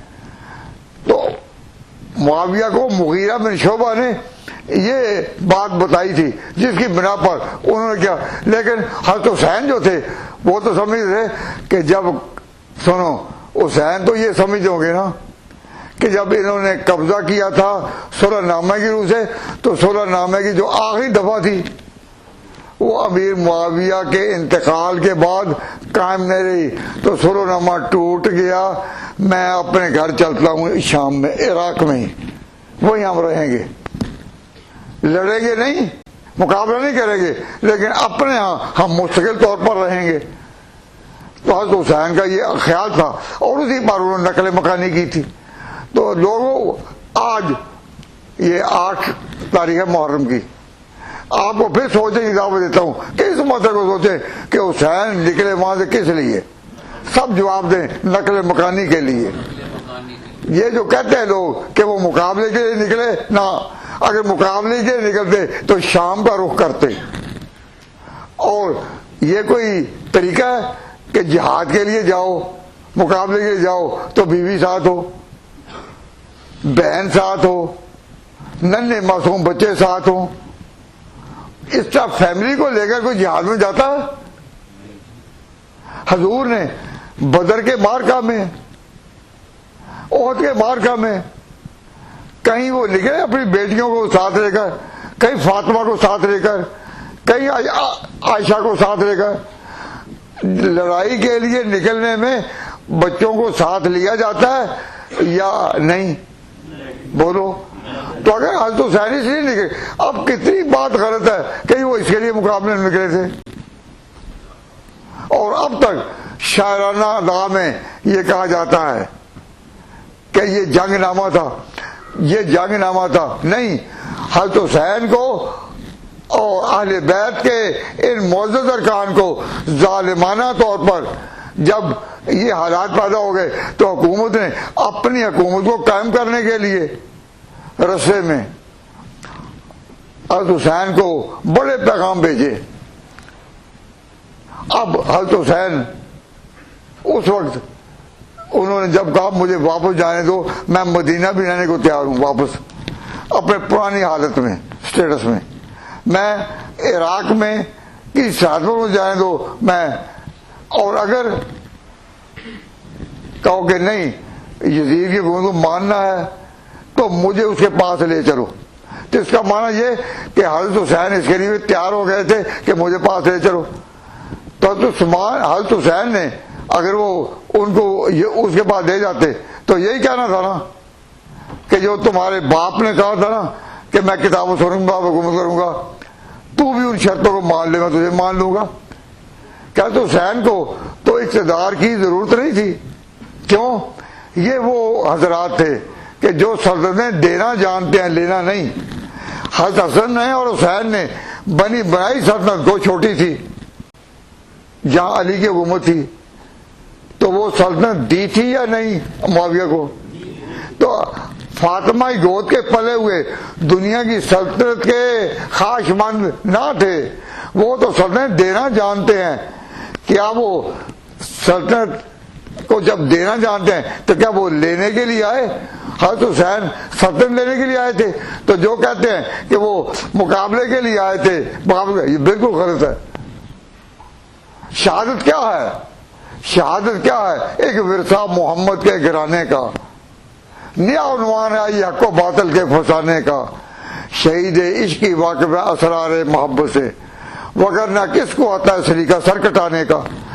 اب حضرت حسین جو تھے، انہوں نے جب کہا کہ مجھے یزید کے پاس لے چلو، میں خود بات کروں گا، تو معلوم ہوا وہ سلطنت لینے کے لیے نہیں آئے تھے، ورنہ کہتے مجھے لے چلو. لیکن ان کو پتا تھا کہ ہم ایک خاندان کی اولاد ہیں، عبد مناف کی ہم اولاد ہیں. یزید بھی عبد مناف کی نسل تھے اور حسین بھی عبد مناف کی نسل تھے. تو حضرت حسین جانتے تھے کہ ہم کزن ہیں، اور جب سامنے جائیں گے تو میری بات وہ مان لے گا، جس طرح حسن کی بات معاویہ نے مانی تھی. تو حضرت حسین نے آخری دم تک کوشش کی لڑائی نہ ہو، لڑائی نہ ہو. لیکن جب کہا نہیں جی بیعت کریں یزید کی، لیکن ہمارے ہاتھوں پر، ابن زیاد نے کہا کہ نہیں آپ کو بیعت کرنا ہوگی یزید کی، لیکن میرے ہاتھوں پر. وہ کہہ رہے مجھے وہاں لے چلو، نہیں ہمارے ہاتھوں پر. اب حضرت حسین اب مقام غیرت میں آ چکے تھے کہ میں علی کا بیٹا ہوں، اس بہادر کا بیٹا ہوں جو کہتے ہیں کہ حیدر کرار، میں فاطمہ کا دودھ میں نے پیا ہے. اب میں ان لوگوں کے ہاتھوں پر بیعت کروں اس کی. تو حضرت حسین اس طرح مقام غیرت میں آ گئے جس طرح مولانا اطمینان شہید اور سیدہ شہید بالا کوٹ میں غیرت پر آئے تھے. جب ان کو پتہ بھی چل گیا کہ سکھ جو ہے مانسرا کے اس مارکے میں وہ اب جیت رہے ہیں، وہ جیت رہے ہیں، انہوں نے چاہا کہ کس طرح اسماعیل اور سید احمد شہید ہماری ماتحتی قبول کر لیں سکھوں نے. لیکن حضرت حسین نے حضرت مولانا اسماعیل شہید مقام غیرت میں آ چکے تھے. وہ شہید ہوتے چند گھنٹے کے بعد، لیکن انہوں نے آواز دی کہ مجھے جنت دکھا دی گئی ہے، جنت دکھا دی گئی ہے، جنت سے استقبال کر رہی ہے. تو جو غیرت کے نام پر اڑتے ہیں وہ پھر حسین کی یاد بنتے ہیں، اسماعیل شہید کی یاد بنتے ہیں، اور جنت بھی ان کا استقبال کرتی ہے.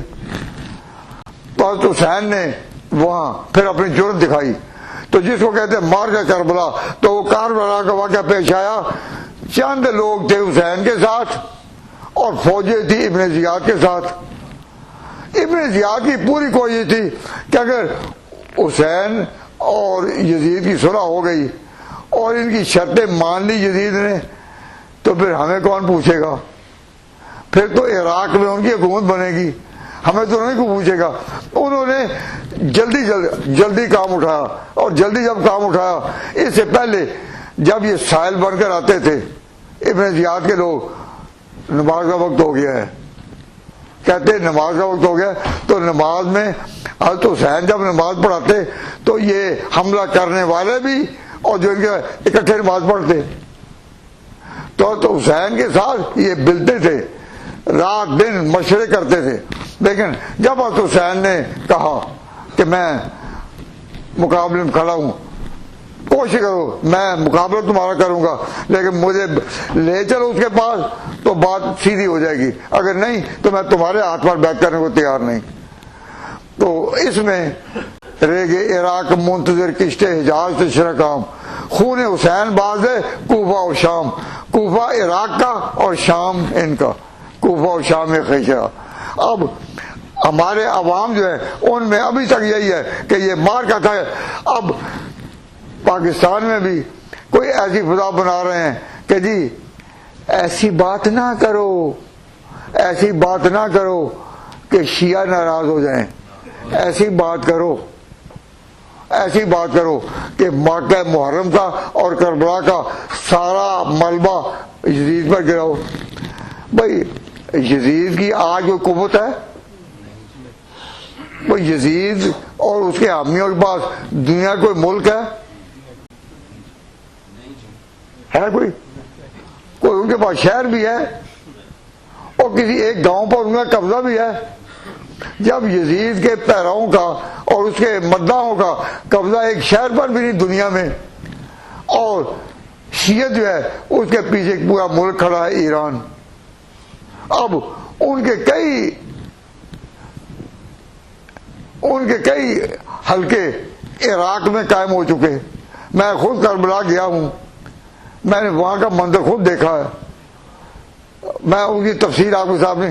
تو شیعہ میں اختلاف نہیں میں اسے کرتا، ایک بڑی قوت ہے. تو جو اتنی بڑی قوت ہے کہ جس کے مقابلہ میں کوئی سلطنت بھی اسلامی نہیں اٹھتی، کوئی سلطنت بھی اسلامی نہیں اٹھتی. اب ان کی مخالفت کریں تو ملکوں کو سوچنا پڑتا ہے نا پالیسی کا. لیکن یزید کی مخالفت کرنا، یزید کی مخالفت کرنا آسان ہے نا کہ نہیں؟ کیوں؟ اس کے پاس تو کوئی طاقت ہی نہیں.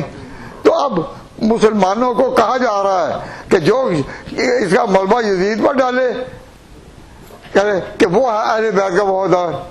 تو میں یہ کہتا ہوں کہ یہ فیصلہ ہم پر نہیں. میں بات ختم کرتا ہوں، بات لمبی نہیں کرتا. دل تو چاہتا ہے کہ صحیح رات بیان کرتا ہوں، لیکن کروں کیا؟ سننے والوں میں اسی ہمت نہیں، اسی ہمت نہیں. اس لیے مجھ کو تڑپنے کی تمنا کم ہے، اس لیے مجھ کو تڑپنے کی تمنا کم ہے. وسعت دل ہے بہت، وسعت سہارا کم ہے. میرے دل میں تو الحمدللہ عزم ہے، میں اب بھی بیان کر سکتا ہوں اور بھی گھنٹہ بیان کر سکتا ہوں، لیکن وسعت دل ہے بہت، وسعت سہارا کم ہے. آپ میں ہی شاید اتنی ہمت نہ ہو. اور جب ہم اس جگہ ہر ہفتے کو درس دیتے ہیں تو لوگ کہتے نہیں ہمیں جی عمل کی بات بتاؤ، عمل کریں ٹھیک، لیکن یہ سمجھائیں نا. تو میرے ساتھ اختلاف کسی کا نہیں، سوائے اس کے مجھے کہتے ہیں کہ آپ جو دین سمجھاتے ہیں دل و دماغ میں اتر جاتا ہے. تو ہمیں یہ نہ بتائیں، ہمیں یہ بتائیں، کوئی عمل بتائیں، کوئی وظیفے بتائیں، اللہ اللہ کرو، اللہ اللہ کرو، اللہ اللہ کرو. تو میں نے کہا حضور فرما چکے میں اللہ بھی خیرن، کہ جو اللہ تعالیٰ جس کے ساتھ خیر کا ارادہ کرے یہ وقت الدین ان کو سمجھ دیتا ہے. اللہ آپ کو سمجھ دے تو آپ انگلینڈ میں رہتے ہوئے بھی اسلام کا جھنڈا اونچا کریں گے، اور سمجھ نہ ہو تو کتنا ہی کریں، کتنا ہی کریں، لیکن صرف دعاؤں سے کام نہیں چلتا. اگر زندگی میں مار کا نہیں، زندگی میں ہمت نہیں کر سکتے بلا مار کا زندگی کی تلافی. اے مومنین، اگر تم ایسی زندگی بسر کرو کہ جس میں ارادہ عزم نہ ہو، مار کا آرائی نہ ہو، تو کر سکتے بلا مار کا زندگی کی تلافی. اے پیر حرم تیری مناجات سحر کیا، صبح کے وقت تم مناجات کرے خدا کی، یا اللہ مدد، یا اللہ مدد، یا اللہ مدد. لیکن پیغمبر نے تو تیار کیے تھے لوگ، اللہ کا حکم تھا اعدوا لهم ما استطعتم. اب ہم کہیں کہ دعاؤں سے کام چلے گا، کر سکتے ہیں بلا مار کا زندگی کی تلافی. اے پیر حرم تیری مناجات سحر کیا. دین کی سمجھ آ جائے تو حضور فرما چکے میں یرد اللہ بھی خیر یفقہہ فی الدین. اور اب اکیڈمی کا پورے یہاں انگلینڈ میں بلکہ پوری دنیا میں جہاں جہاں تعارف ہے وہ یہ کہ ہم نے یہاں مسلمانوں کے اجتماعات میں کوشش کی ہے ان میں سمجھ پیدا کریں, سوچنے کی دعوت دیں, سوچنے کی دعوت دیں. میں سوچنے پر پکارتا رہا لیکن ساتھی یہی کہتے رہے کہ نہیں جی ہمیں عمل بتائیں, what to do and what not to do. بس ہم سوچنے کی سائڈ میں نہیں کہ یہ بڑی مشکل ہے. تو آج اس اکیڈمی کا اور اس بلڈنگ کا یہ عوامی اجتماع غالباً آخری ہے. آپ یہ دعا کریں کہ اکیڈمی نے جو آواز اٹھائی, الحمدللہ پورے ملک میں اکیڈمی کا تعارف یہی ہے کہ اس نے مسلمانوں کو سوچ اور سمجھ اور فکر اور فہم اس کی دعوت دی ہے. اور ہمیشہ اب دیکھیے میں نے حسین کے بہادری کے 2 واقعات نقل کیے ہیں. حضرت حسین کا بہادری کے 2 واقعات. کب؟ حضرت عثمان کی حکومت میں. جب حضرت عثمان کی حکومت تھی تو حضرت عثمان کی حکومت کے ماتحت فوجی خدمات میں حضرت حسن اور حسین یہ نکلے. تو یہ مدینہ منورہ سے 3 سفر, 1, 2 اور 3, 15,000 میل کا فاصلہ حضرت حسین نے طے کیا ہوا ہے. تو حضرت حسین کے 3 سفر ہے جہاد کے. یہ کربلا سے پہلے کی بات ہے. کربلا کا واقعہ تو ہوا نا امیر معاویہ کے بعد, لیکن یہ جو سفر تھے حضرت حسین نے کیے حضرت عثمان کی خلافت میں, تو انہوں نے عثمان کی خلافت کو حق جانا تو سفر کیے نا. تو اہل بیت ہمارے ساتھ ہیں.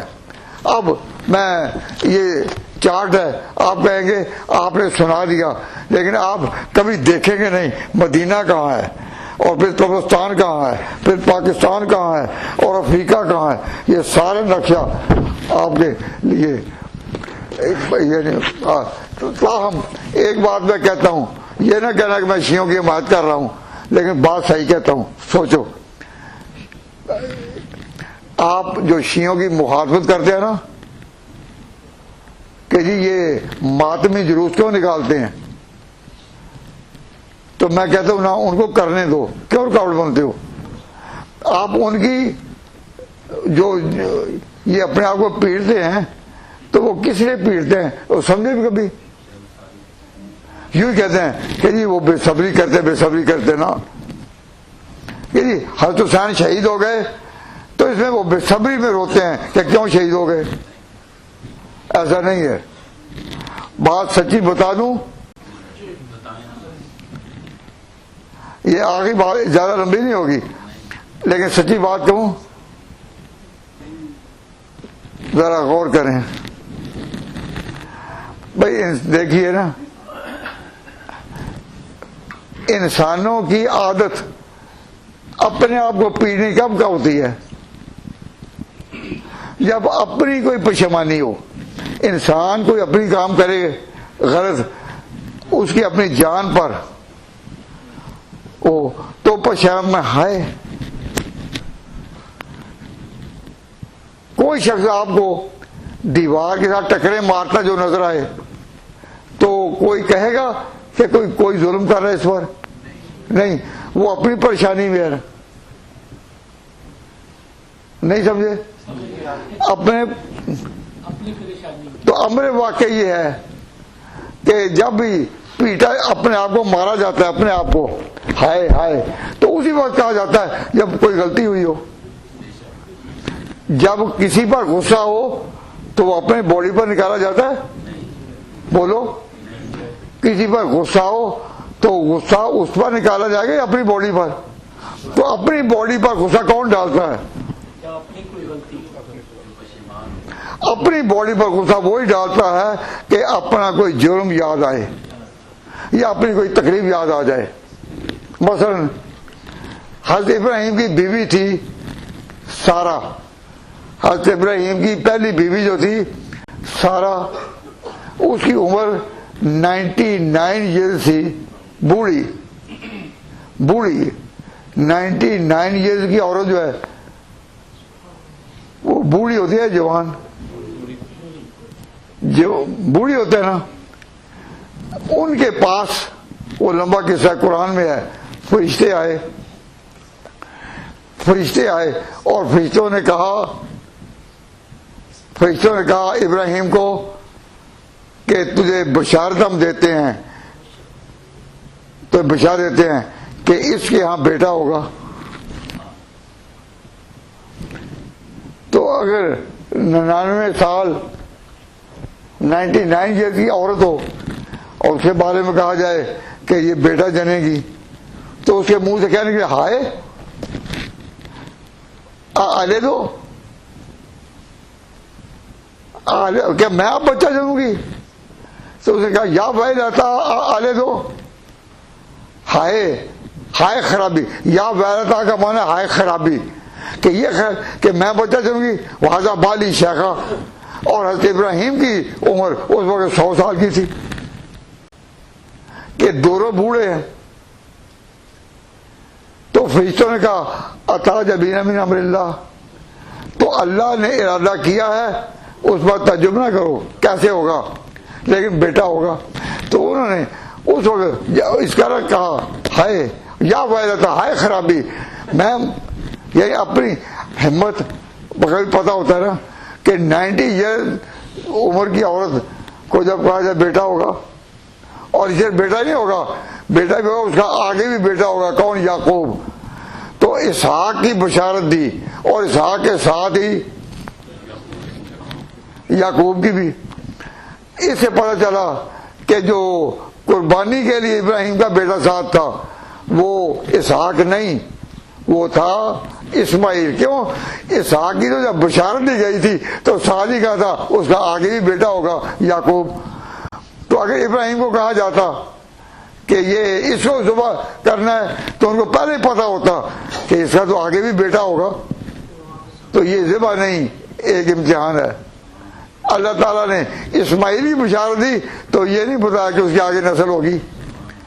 اسحاق کی بشارت دی وَمِن وَرَاءِ اسحاق یعقوب، کہ سارا کیوں تعجب کر رہی ہے اللہ کے اوپر، تیرے ہاں اسحاق ہوگا اور اس کا آگے بھی ہوگا۔ تو معلوم ہوا کہ ذبیح اللہ وہ اسماعیل تھے، اسحاق نہیں تھے۔ اب اپنے آپ کو حضرت حسین تو شہید ہو گئے، لیکن بعد میں عراق والوں کی بے وفائی کا بوجھ اٹھانے والوں کی رگے ایمانی پھڑکی کہ ہے ہم نے کیا کیا، ہائے ہم نے کیا کیا۔ تو بڑے پریشان ہوئے کہ ہم نے مطلب کو سمجھائی کہ ہم نے حسین سے بے وفائی نہیں کی، ہم نے پورے دین سے کی ہے بے وفائی، کہ ان کو بلا کر ہائے کیا کیا ہم نے۔ تو ایک شخص تھا سلیمان بن سرد خزائی قبیلے کا، سلیمان بن سرد خزائی کے مکان پر وہ جمع ہوئے کہ ہم سے بڑی غلطی ہوئی۔ جب بڑی غلطی ہوئی تو پھر یہ اس کے مکان سے نکلے پیٹتے ہوئے، کیا کر بیٹھے۔ تو غصہ اپنے اوپر ہے۔ تو یہ جب ماتم کے لیے نکلتے ہیں تو وہ حضرت حسین پر نہیں ماتم کر رہے، نہ سنیوں کو کوئی دکھ دیتے ہیں، سنیوں کو بھی دکھ نہیں دے رہے، اپنے ایک جرم کے اقرار میں اپنے آپ کو پیٹتے ہیں۔ تو آپ کیوں اس کے مخالفت کرتے ہیں؟ تو جو ان کے جلوسوں کی مخالفت کرتے ہیں میں نہیں کرتا۔ ہم کہتے ہیں کہ اگر سچے دل سے پیٹتے ہوں تو شاید اللہ تعالیٰ ان کو معاف کر دے، لیکن ان کا پیٹنا کائے کے لیے ہے؟ وہ اس لیے نہیں کہ حضرت علی کہ حضرت اگر حسین پر پیٹتا ہوں تو حسین نے تو خود وصیت کی تھی کربلا میں اپنی شہادت سے پہلے، اے خواہر گرامی، اپنی بہن زینب کو کہا تھا۔ باقر مجلسی نے اس کو ان الفاظ میں فارسی میں بیان کیا ہے کہ اے خواہر گرامی ترا سوگند مید ہم کہ تو امانتے آلتے گئے اہل جفا بعد میں بکار اہلت کنم۔ اے میری بہن، میں مرنے سے پہلے تجھے نصیحت کرتا ہوں، جب ان ظالموں کی تلوار سے میں مارا جاؤں تو میرے لیے تو نے اپنے منہ پر تھپڑ نہیں لگانے، وہ جمع خدا چاک مکن، اپنے کپڑے پھاڑنے نہیں، بلکہ وہی بات تو نے وہی بات کہنی ہے جو حضور کی وفات پر حضور فاطمہ نے کہی. فاطمہ نے جیسا وہاں صبر کیا، تو دین کی تعلیم یہ ہے، تو نے یہ نہیں کرنا. تو حضرت حسین تو کیا کہتے، تو لہذا یہ حضرت حسین کی وسیع مخالفت نہیں کرتے کہ حضرت حسین کو رو رہے ہوں نا، یہ روتے ہیں اپنی غلطی پر. تو دعا کرو اللہ ان کی غلطی معاف کرے. تو اب جب وہ اپنے آپ کو پیش کرتے اپنے لیے کبھی غصہ دشمن پر ہو تو کوئی اپنے آپ کو مارتا ہے؟ کیوں نہیں بتائیں؟ کوئی اپنے آپ کو مارتا ہے؟